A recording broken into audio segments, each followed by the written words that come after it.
अस्सलाम वालेकुम students, Bahria model school PNAD Maripur secondary wing. This is physics lecture number 17. Myself Miss Mehak Fatma. Chapter number 6 हमने start किया था lecture number 15 में equilibrium, जिसका हमने सारा थ्योरी वर्क कंप्लीट कर लिया था, स्टडी कर लिया था हमने. आज जो हमारा टॉपिक है वो है book examples and book problems. Formulas revise कर लें. टॉर्क बराबर होता है tau is equal to force multiply by movement arm, या फिर आप इसको डिस्टेंस भी कह सकते हैं. मूवमेंट ऑफ कपल जो है वो बराबर होता है, क्योंकि ये सम ऑफ द टू टॉर्क्स होता है, F1 multiply by D1 plus F2 multiply by D2. First condition of equilibrium क्या होता है कि जितनी भी फोर्सेस हैं अलॉन्ग एक्स एक्सिस, अगर हम उनको सम करें तो वो इक्वल टू ज़ीरो होगा, और जितनी भी फोर्सेस वाई एक्सिस पे एक्ट कर रही हैं अगर हम उनका सम करें तो वो उसका सम क्या होगा, ज़ीरो होगा. सेकंड कंडीशन ऑफ इक्विलिब्रियम हमारे पास होती है कि जो भी टॉर्क क्लॉकवाइज और एंटी क्लॉकवाइज प्रोड्यूस हो रहा है, अगर हम उसका सम करें तो उसका सम ज़ीरो आना चाहिए. नेक्स्ट अब हमारे पास example and book problems. Example number 1 देखें. Calculate the torque produced by a force of 40 Newton on the beam arranged as shown in the figure. ठीक है, अब ये आपके पास देखें, आपको फोर्स गिवन है 40 न्यूटन, और यहाँ पर देखें आपको डिस्टेंस भी गिवन है 5 मीटर. तो आप ये गिवन डेटा सोल्यूशन की हेडिंग डालेंगे. गिवन डेटा के जो जो चीज़ें आपको गिवन है, फोर्स गिवन है, आपको मूवमेंट आर्म गिवन है, आपको क्या फाइंड करना है, टॉर्क कैलकुलेट करना है. टॉर्क कैलकुलेट करना है, टॉर्क का फॉर्मूला लगा दें. ठीक है, रिक्वायर्ड की हेडिंग डाल के आप torque is equal to question mark, फॉर्मूले की हेडिंग डाल के टॉर्क का फॉर्मूला लगा दें आप. ठीक है, torque is equal to minus F multiply by D. Minus हमने एफ के साथ से लगाया क्योंकि इसकी डायरेक्शन डाउनवर्ड है. ये माइनस आपने लगा दिया. टॉर्क जो है वो आप जब इन दोनों की वैल्यूज पुट करेंगे, ठीक है, तो इसका आंसर 200 आ जाएगा. 40 का जब आप 5 से मल्टीप्लाई करेंगे तो आपका आंसर 200 आ जाएगा. प्रॉब्लम देखें. Problem number 6.1. A force of 25 Newton act on a body. 25 Newton की फोर्स बॉडी पर एक्ट हो रही है. मूवमेंट आर्म यानी कि जो डिस्टेंस है वो 2 मीटर्स है. Find the value of torque. Torque find करना है. गिवन डेटा की हेडिंग डालेंगे. फोर्स आपको गिवन है, आपको मूवमेंट आर्म यानी कि डिस्टेंस आपको गिवन है, टॉर्क आपने फाइंड करना है. टॉर्क का फॉर्मूला लगाएंगे, वैल्यूज उसमें पुट कर देंगे. एफ की जगह 25, डिस्टेंस की जगह 2, दोनों को मल्टीप्लाई कर देंगे, आपका आंसर आ जाएगा. अब देखें problem number 6.2. A force is applied perpendicularly on a door. ठीक है, 4 metres wide which required a torque of 120 newton metre to open it. इतना टॉर्क है, 120 जो है टॉर्क प्रोड्यूस हो रहा है जो रोटेट कर रहा है डोर, और डिस्टेंस जो है 4 मीटर है. आपको फोर्स अप्लाई करनी है, तो आप गिवन डेटा की हेडिंग डालेंगे. जो चीज़ें आपको गिवन है वो आप यहाँ पर लिख देंगे. आपको डिस्टेंस भी गिवन है, आपको टॉर्क भी गिवन है. ठीक है, आपको फोर्स फाइंड करना है. इसमें वैल्यूज पुट करें. फोर्स फाइंड करना है, डिस्टेंस जो है टॉर्क के पास नीचे जाके डिवाइड हो जाएगा. इसका आंसर आपने खुद निकालना है और अपनी टेक्स्ट बुक से आपने मैच करना है. मैंने आंसर सारे हाइड कर दिए हैं, या आप खुद मैच करेंगे, इसका आंसर निकालेंगे और टेक्स्ट बुक से मैच करेंगे. प्रॉब्लम नंबर 6.3 देखें. What is the movement of the couple. Movement of the couple क्या होगा. फोर्स आपको 10 न्यूटन गिवन है और आपको रोड की जो लेंथ है वो 5 मीटर्स गिवन है. ठीक है, आपको जो है वो कपल बताना है कि जो इन दोनों चीज़ों को, इन दोनों फोर्सेस को क्या कर रहा है, बैलेंस कर रहा है. वो अपने कपल फाइंड करना है. अब क्या है, आपके पास फोर्स आपको पता है 10 न्यूटन है, क्योंकि एक कॉर्नर पे 5 न्यूटन लग रही है और एक कॉर्नर पे 5 न्यूटन, तो इनका जो सम होगा वो क्या होगा, 10 न्यूटन होगा. टोटल डिस्टेंस 5 मीटर्स है, और अगर हम हाफ देख लें तो यहाँ से लेकर 0 से लेकर ए तक के पॉइंट का 2.5 मीटर्स है. यहाँ पर भी सिमिलरली 0 से लेकर बी तक का 2.5 मीटर्स है और टोटल 5 मीटर्स है. ठीक है, तो डिस्टेंस 5 मीटर्स है. टॉर्क यानी कि मूवमेंट ऑफ कपल, या आप उसको टॉर्क भी कह सकते हैं. आपको फाइंड करना है, टॉर्क का फॉर्मूला लगाएंगे, वैल्यूज पुट करके आंसर निकालेंगे. न्यूमेरिकल नंबर जो 4 है ये बहुत ध्यान से देखिएगा.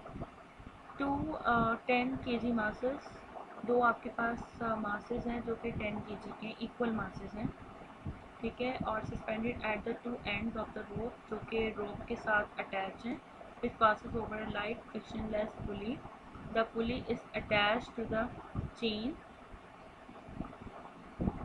which goes to the ceiling as shown in the figure. What is the tension in the rope?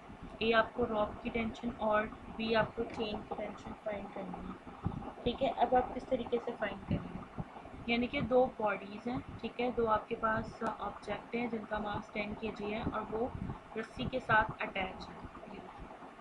ये दो आपके पास सेम मासेस हैं 10 kg के, ये इनको इक्वल बनाना था, ये मिस्टेक हो गई, एक ऊपर एक नीचे, दोनों बिल्कुल इक्वल होंगे, ठीक है, क्योंकि दोनों 10 kg के।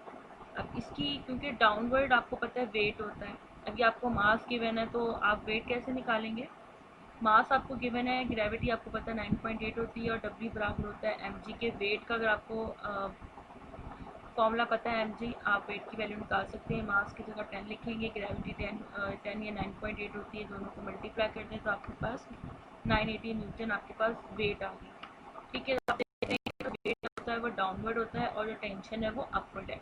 देखा जाए तो इन दोनों का वेट इक्वल है, अगर वेट इक्वल है दोनों का तो इन दोनों की जो टेंशन है ऊपर वाली जो फोर्स है अपवर्ड वो भी इक्वल होगी, यानी कि T1 यहाँ पे प्लस नहीं आएगा, इज इक्वल टू का साइन आएगा, T1 is equal to T2 is equal to T, यानी कि ये भी ये वाला जो टेंशन है T1 और जो T2 है ये दोनों आपस में क्या होंगे, एक दूसरे के बिल्कुल बराबर होंगे, ठीक है, ये दोनों एक दूसरे के बिल्कुल टेंशन बराबर होंगे क्योंकि इन दोनों के वेट भी क्या है, बराबर है।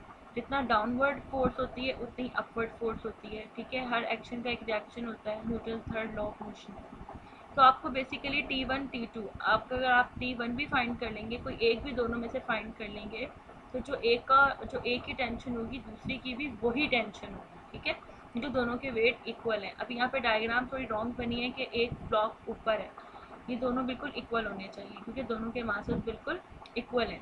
तो अगर मासेस इक्वल हैं तो दोनों की जो टेंशन है वो भी क्या होगी, बिल्कुल इक्वल होगी। एक तो आपको ये दोनों में से आप कोई एक भी फाइंड कर लेंगे तो आपकी दोनों की फाइंड हो जाएगी, और ये आपने चेन फाइंड करनी है जिससे सीलिंग के साथ ये पुली अटैच है, ठीक है, ये आपको एक ये टेंशन फाइंड करनी है, और इस टेंशन देखिए ये टेंशन डिपेंड कर रही है इन दोनों पर, यानी कि ये जो टेंशन है, ये जो चेन है उसके साथ ये दोनों रोप है, तो ये इन दोनों का वजन इसके ऊपर है, तो ये जो चेन होगी वो तो इन दोनों के सम के इक्वल होगी। अब चलें सॉल्व करते हैं हम बाय यूजिंग इक्विलिब्रियम कंडीशन।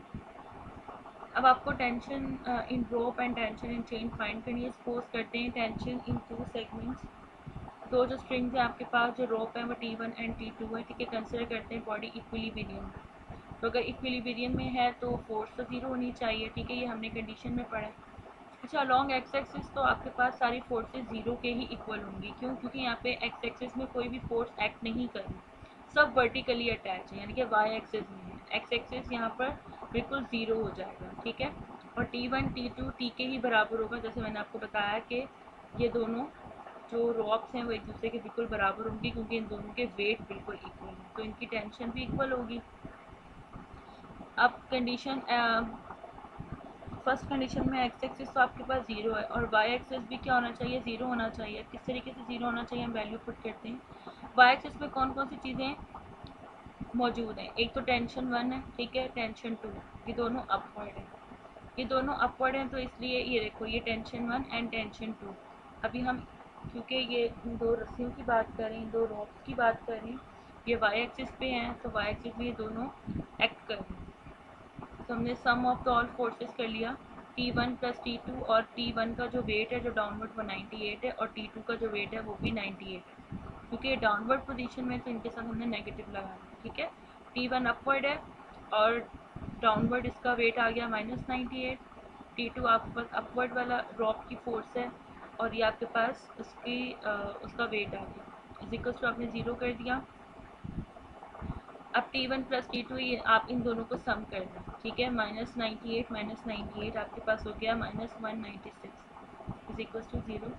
अब यहाँ माइनस में इज इक्वल्स टू के वहाँ जाके ये पॉजिटिव वैल्यू हो जाएगी, आपको पता है T1 और T2 इक्वल ही है, तो आप T1 और T2 की जगह T और T लगा सकते हैं क्योंकि जितना T1 है उतना ही T2 है क्योंकि दोनों के मासेस सेम।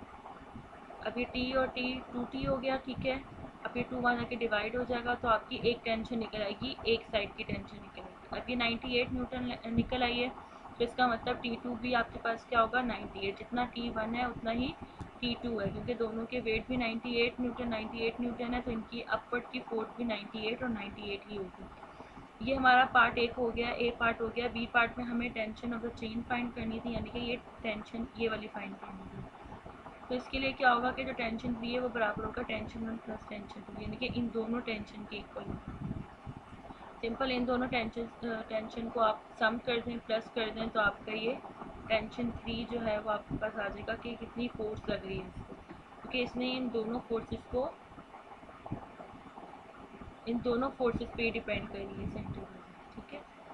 ये इसके साथ भी डिपेंड करी है और इसके साथ भी, इसने इन दोनों को बैलेंस किया हुआ है।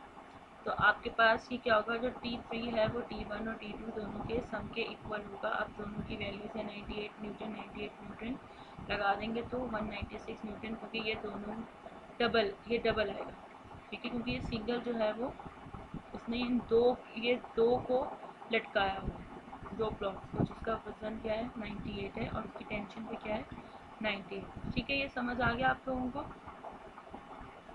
फिर भी कोई कन्फ्यूजन हो तो आप मुझे व्हाट्सएप पे वॉइस मैसेज कर दीजिएगा, मैं उसको एक्सप्लेन कर दूँगी। होम टास्क देखें, learn and right the formulas of chapter 6 के फार्मूलाज लिखने भी है, याद भी करने हैं, प्रैक्टिस करनी है। Book example number 1 page number book के 88 में आपको मिल जाएगा, फिर कॉपी पे काम करना है। Do practice and right the book problem number 6.1, 6.2, 6.3, 6.4 page number 106 पे आपको मिल जाएगा, ये आपने फिर कॉपी पे सॉल्व करने हैं।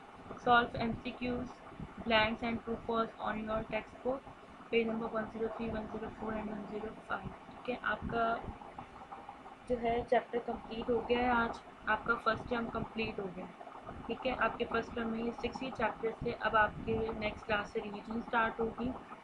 आप ये काम इसको कंप्लीट करें, मुझे व्हाट्सएप पे इसकी पिक्चर सेंड करें, ठीक है।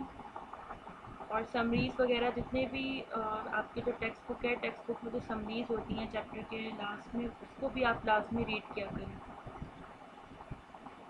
ओके, आज आपका लेक्चर छोटा सा था बस न्यूमेरिकल से। I hope you enjoyed it. Okay, Allah हाफिज़।